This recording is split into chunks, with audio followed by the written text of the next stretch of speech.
Y para eso tenemos a Saboya, a Claudio Saboya, pero miremos la nota de La Nación, que habla justamente de este tema. Son días claves para Cristina Fernández y los suyos en materia judicial. La Corte Suprema anticipa nuevos ataques de Cristina Kirchner, pero busca pararse como árbitro y no adversario del gobierno. Una nota de Hernán Capielo, pero vamos a hablar con Claudio Saboya de este tema que lo sigue en el día a día. Hola Claudio, buenas noches, ¿cómo estás? Hola chicos, buenas noches, ¿cómo están todos? Hola, Bueno, Claudio. son días claves, ¿no? Se viene la sentencia de la causa de vialidad, la Cámara de Casación decide sobre Otesur y los sauces.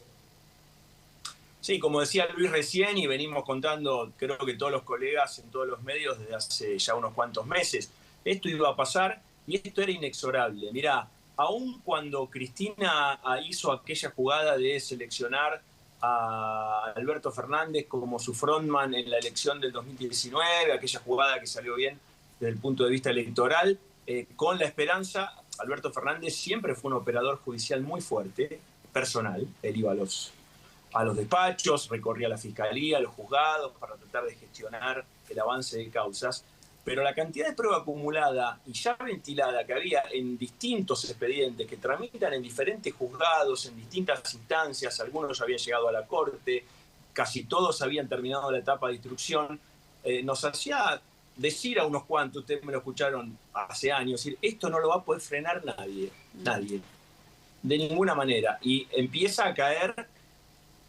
la ficha que iba a llegar en algún momento, ahora con la primera sentencia, que muy posiblemente sea, como decías vos, contraria a los deseos de Cristina, la causa de vialidad, que no es más que una pieza en un ajedrez que empieza a acelerarse después, porque cuando se abre Otesur, acá ya hay una causa con una condena que está en proceso de confirmación, que es la de la ruta del dinero K, es el lavado de dinero. El lavado de dinero también se hacía en Otesur y los sauces, proveniente de la obra pública, y todavía falta Cuadernos de las Coimas, que tiene varios episodios. Hay uno que está más avanzado de los capítulos de la causa de Cuadernos de las Coimas, que es justamente la que tenía que ver con la obra pública civil. Entonces, todo ese frente judicial, que es como las nubes que tenemos hoy sobre Buenos Aires, es imposible detenerlo, estés en el poder o estés afuera. Claro, La ahora, teoría Claudio, del lofer no solamente es tonta, sino que sos la vicepresidenta de la Nación, claro, y las causas siguen. O sea, más poder que ese, no sé cuál puede haber.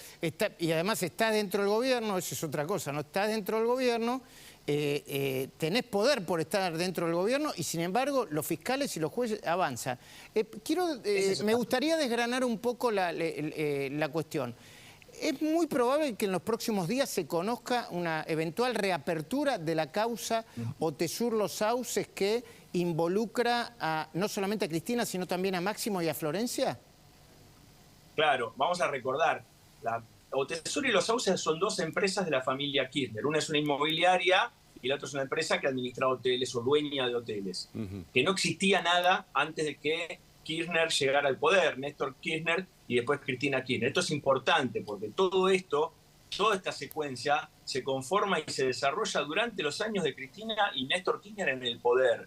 No es previo, no son los departamentos que compró con la 1050 durante la dictadura, no es plata hecha con la profesión de abogado o abogada, nada de eso. Todo esto está bajo sospecha de corrupción dentro del poder, por eso se investiga en Comodoro Pi. En estas dos causas se investiga lavado de dinero. Claro, los dueños de las empresas son la familia Kirchner. Néstor Kirchner, Cristina Kirchner y sus dos hijos, Máximo y Florencia. Pero no solamente eso, sino que además de ser accionista, concretamente Florencia fue directiva de una de esas empresas, de los sauces, retiró fondos, recibía un sueldo. Entonces, digamos, la verdad es que nada hace pensar que ella haya tenido un rol activo en las maniobras que se hicieron ahí, pero Florencia, es la responsable. Que no haya tenido un rol activo. Ok, claro, eso es cierto por un lado. Y por el otro lado también es cierto que la metió la madre. A ver, la metió la madre... Bueno, ahí está. La metió la madre en dos circunstancias, entiendo yo, ¿no? Nos ayudarán Claudio, Luis, Fernando, que también tiene conocimiento. Una, cuando pasó todo su dinero, parte de su dinero, a la caja del Banco Galicia con casi 5 millones de dólares. Sí. Dijo, como me estaban revisando las cuentas, yo se la paso a mi hija. Y la otra, cuando la nombró administradora, confirma de los sauces de Sociedad Anónima, ¿no? Entiendo. Exactamente.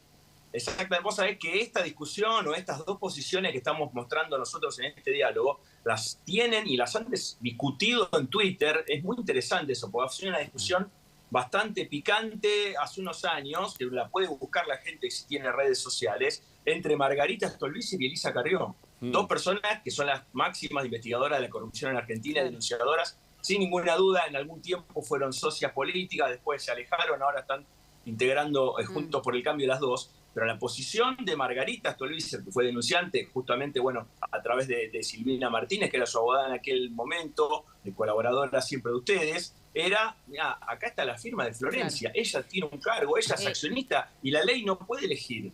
Y lo que decía Elisa Carrió es, bueno, pero es la hija, no nos metamos con los hijos. Claro. Es muy difícil. Si querés, ahora mirá cómo pasa con el tema del hijo de Sergio Massa, ¿no? Una cosa parecida. Pues si hasta dónde la responsabilidad se puede evitar y hasta dónde, bueno, si te han metido ahí, tenés que bailar, ¿no? Luis Gasulla quiere sumar algo. Judicialmente tiene una mala noticia Florencia y Cristina, que en la ruta del dinero K, el mismo argumento utilizaron los hijos de Lázaro Báez, y los 4 hijos fueron condenados, incluso su hija menor, que había tenido muy poca participación en Austral Construcciones, y los condenaron a todos. Hay que ver, no es el mismo tribunal, son otras personas, pero en la justicia, ese antecedente de la responsabilidad penal lo tuvieron los hijos de Báez. Bueno, pero y además, si yo le agrego el condimento político a esto, Fernando, ya no le alcanza a Cristina con repetir, porque yo ya creo que está claro que me persiguen, me proscriben y yo por eso voy a ser candidata, una especie de Lula, porque aun cuando haya una condena, si quieren después lo hablamos, eso, ¿no? En la causa vialidad, después de las últimas palabras que va a dar Cristina el 29 de noviembre, está claro que puede seguir siendo candidata, no va a ir presa porque tiene 2 instancias de apelaciones. Entonces, políticamente, ese relato también se le descompone o se le diluye, ¿no, Fernando? Es así, siempre fue la estrategia que Lula ganara, que ganara por un amplio margen, que ganara en primera vuelta, cosa que no sucedió, por eso se complica un poco. Lula gana por muy escaso margen en segunda vuelta. De todos modos, ella sigue adelante y trabaja con esa estrategia de tratar de controlar o de contrarrestar de alguna manera lo que viene en muy pocos días. Digo, Claudio y Luis son especialistas en temas judiciales, pero yo lo que tengo es que después del 29, cuando Cristina diga las últimas palabras, que es lo que le corresponde, y sobre todo después de haber visto al fiscal Diego Luciani, que ni siquiera pidió réplicas sobre los planteos que habían hecho los abogados defensores, vamos a tener una condena. A mí por lo menos me dicen entre 5 y 7 años podría ser, es lo que están evaluando, 12 son los que pidió el fiscal. Cualquier condena, número que sea, la cantidad de años que sea, es, aunque no va a ir presa y puede ser todavía candidata, es una cuestión que Cristina no quería afrontar de ninguna manera y que es un antecedente mundial que va a recorrer el planeta con el número de años de condena que le dan si no es absuelta y finalmente la condenan en los primeros días de diciembre, Luis. Sí, Fernando, antes de seguir con el programa, te quiero hacer una pregunta económica, quizás después volvemos con la justicia. Agustina y Hugo, ustedes me dicen. Sí. Massa acaba de decir que él está seguro de que va a bajar la inflación a partir de abril un punto por trimestre y que va a llegar a abril, no recuerdo, pero con 4 puntos de inflación, dijo, ¿está bien? Sí, con 4 puntos. Sí, primero dijo 3 puntos de inflación mensual, que ya tengamos en cuenta que 3 puntos de inflación mensual es una inflación de entre el 35 y el 40% anual, ¿no? Eso, o sea, ya sería una inflación muy alta, de todos modos sería menor que la que está en el presupuesto, que es del 60%, la que Massa incluyó en el presupuesto que envió al Congreso. Tiene eso y bueno, y ya después se empezó a hablar del 4%. Si Sergio Massa no baja la inflación en el año próximo, tengamos en cuenta que la inflación de este año, con el 6.3 que hubo en octubre, va a superar el 100%. La inflación de este año, que es una inflación inédita para la Argentina desde el año 1991, la última inflación casi previa previo a la convertibilidad. Es muy difícil que el gobierno pueda llegar en condiciones de disputar la elección como sea, las elecciones presidenciales el año que viene, y obviamente si Massa, que tiene una aspiración también de ser el candidato, hay varios que se anotan, la primera es Cristina, que verá si puede, está Sergio Massa como otra alternativa, hay otros pero lo que digo es, con inflación alta también en el año próximo, no hay ninguna chance ni para el Frente de Todos, ni para quienes quieran ser candidatos, sobre todo en primera línea, el ministro de Economía, que es Sergio Massa. Hugo, si estamos pasados de tiempo, me avisás. Sí, le quiero agradecer. No, esperame un segundo, porque quiero... Dale, ¿qué opinión tenés de pedirle? El gobierno le acaba de pedir a la AFA que el seleccionado argentino se ponga un brazalete por el luto de Bebe Bonafini, 3 días del luto. ¿Qué opinión personal tenés?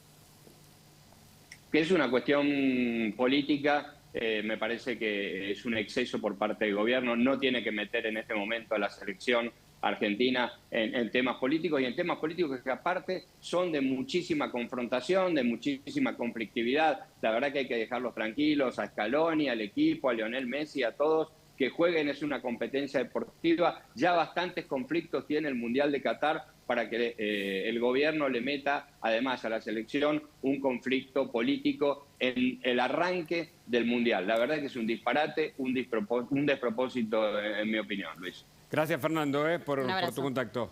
Bueno, la misma pregunta sobre brazalete se la hacemos a Claudio Saboya, y le quiero preguntar si la justicia, ahora más empoderada, después de lo que le pasó con el kirchnerismo y después de la sentencia por el juicio de vialidad, puede acelerarse con otras causas. Claudio.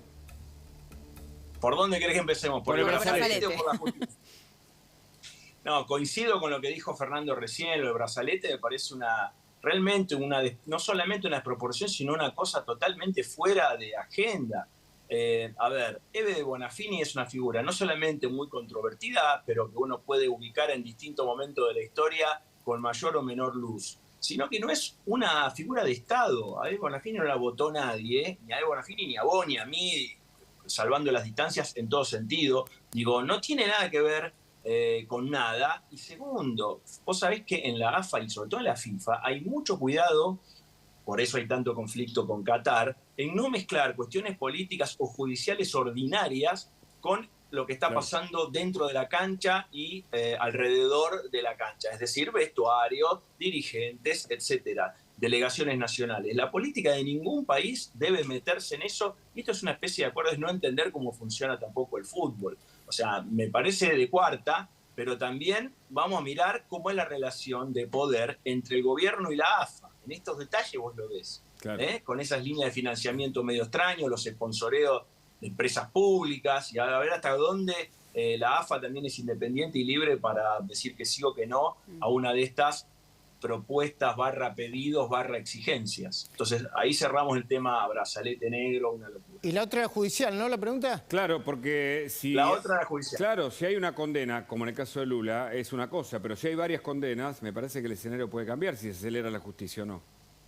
Bueno, a ver, primero es simbólico en tanto y en cuanto, y esto tenemos que ser claro, Cristina, a ver, para los que preguntan, ¿no? Muchas veces por redes o hasta en la calle, Cristina no va a ir presa, no va a estar encarcelada, ni siquiera con arresto domiciliario, aunque la condenen ahora, que es probable, con bastante probabilidad, y aunque complete el circuito de apelaciones a la Cámara Federal de Casación y luego a la Corte Suprema, que ya eso lleva un tiempo, porque hay otras causas en trámite y porque, bueno, puede apelar a la ejecución, siempre va a haber trucos. Ahora, vos ya pasás a tener la palabra corrupto de ser un adjetivo, pasa a ser un sustantivo para vos. Ya la justicia te dijo describe, que vos sos un te describe. O sea, te describe, ya no te califica, te describe. Hay una condena Claudio, ¿y por qué delito y por qué cantidad de años crees que van a terminar dictaminando los jueces en el caso de que la condenen? Recordemos que Luciani y Molas pidieron 12 años por los delitos de asociaciones ilícitas en concurso con defraudación al Estado o administración fraudulenta. Exacto, la administración fraudulenta está recontraprobada y la verdad es que la acusación de asociación ilícita, a mi juicio, también está muy bien sostenida. Hay que ver qué es lo que dice el tribunal, el TOF 2. La acusación de asociación ilícita siempre tiene como muchas aristas. De acá lo hemos charlado algún domingo, porque bueno, se ha usado en algunos momentos de la historia para atribuir delitos mediados a personas que vos querías manchar políticamente. No sé, lo sacan a Perón del poder y le atribuís cosas, y Perón era el jefe de una banda, bueno, por ejemplo. pero en realidad es una figura jurídica que nace contra la mafia. Claro. Claro. Digamos, jefes poderosos que no asesinan gente a través de sus manos, pero que son dueños de montones de delitos que sumados, vos decís, acá hay una estructura sostenida en el tiempo, organizada, jerarquizada, que son las condiciones de la asociación ilícita. Yo creo que eso está muy probado en el alegato de Luciani Mola. No sé si los jueces van a terminar aceptándolo, pero si no lo hacen van a tener que justificarlo muy bien, pero muy bien. Claudio, muchísimas gracias por este contacto. Te mandamos un abrazo. A ustedes, colegas. Gracias. Un abrazo. Bueno, y lo sumamos ahora al diputado Juan Manuel López. Gracias por este contacto con nosotros. Veníamos hablando de la justicia, pero ante